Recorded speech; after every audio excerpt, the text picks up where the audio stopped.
সবথেকে বড় রিগড সিচুয়েশনটা কি জানেন? সবচেয়ে বড় রিগড সিচুয়েশনটা হচ্ছে মেসি এখনও খেলতেছে এবং এই লেভেলে খেলতেছে। এই জিনিসটাই হচ্ছে সবচেয়ে বড় রিগড জিনিস, কারণ এই জিনিসটা তো এরকম করে হওয়ার কথা না। এরকম করে হচ্ছে মানে এই জিনিসটাই রিগড। আপনি যদি রাইভাল ফ্যান বা ব্রাজিলিয়ান হন বা পর্তুগাল সাপোর্টার বা রোনালদো ফ্যানও হন, মনের মধ্য থেকে অপোজিট চিন্তাটা সরাই রাখে শুধু 10% মেসি ফ্যান হয়ে বা একদম পিওর নিউট্রাল হয়ে এই ওয়ার্ল্ড কাপের মেসির ম্যাচগুলা আরেকবার রিক্যাপ করার দেখার চেষ্টা করবেন। মানে আরেকবার দেখার চেষ্টা করবেন ওই মানে আপনি মেসি ফ্যান না, ওই অ্যাঙ্গেল থেকে না। আপনি মনে করেন যে মেসি আপনার টিমে খেলে, ওই চিন্তা থেকে জাস্ট দেখেন। মেসির প্রতি এই ধরনের অবসেশন বা মেসির প্রতি এই ধরনের ঘৃণা এবং রিগড সিচুয়েশনের অভিযোগ তোলা বা এই জিনিসটার মেইন কারণটা কি জানেন? আমি আপনার মনের কথাটা বুঝি। সেটা হচ্ছে মেসি আপনার টিমে খেলে না। ধরেন এইরকম একটা প্লেয়ার যদি আপনি আপনার টিমে পাইতেন, মনে করেন 22 থেকে এই পর্যায় পর্যন্ত 26 পর্যন্ত মেসি যদি ব্রাজিলের হইতো, এক উইংয়ে মেসি আরেক উইংয়ে নেইমার, ব্রাজিলকে 1-2টা বিশ্বকাপ আরো এক্সট্রা জিততো না?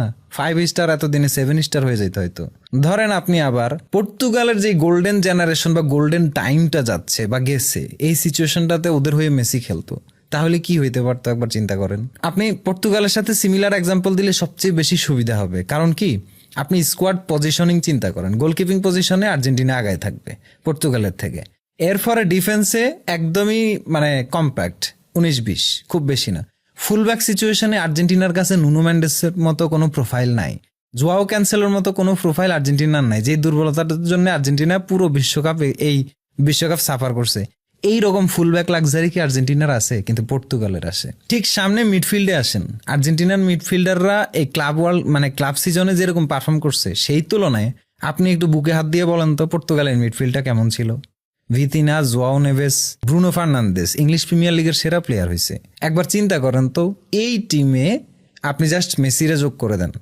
এক সাইডে রাফায়েল লিয়াও শক্তিশালী উইঙ্গার, আর একটা উইংয়ে আপনি মেসিরে দিয়ে দেন, মাঝখানে আপনি স্ট্রাইকার হিসেবে রোনালদোরেই দিয়ে দেন, না হলে আপনি গনসালো রামোসকে দিয়ে দেন।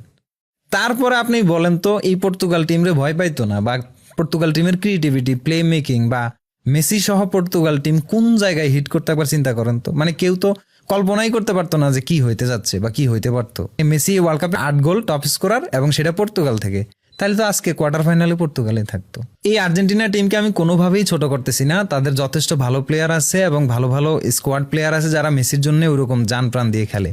কিন্তু দেখেন আর্জেন্টিনা এই বিশ্বকাপে এখন পর্যন্ত যতবার খাদের কিনারায় পড়ছে, হয় মেসি গোল করছে নইলে মেসি গোল করাই দিছে।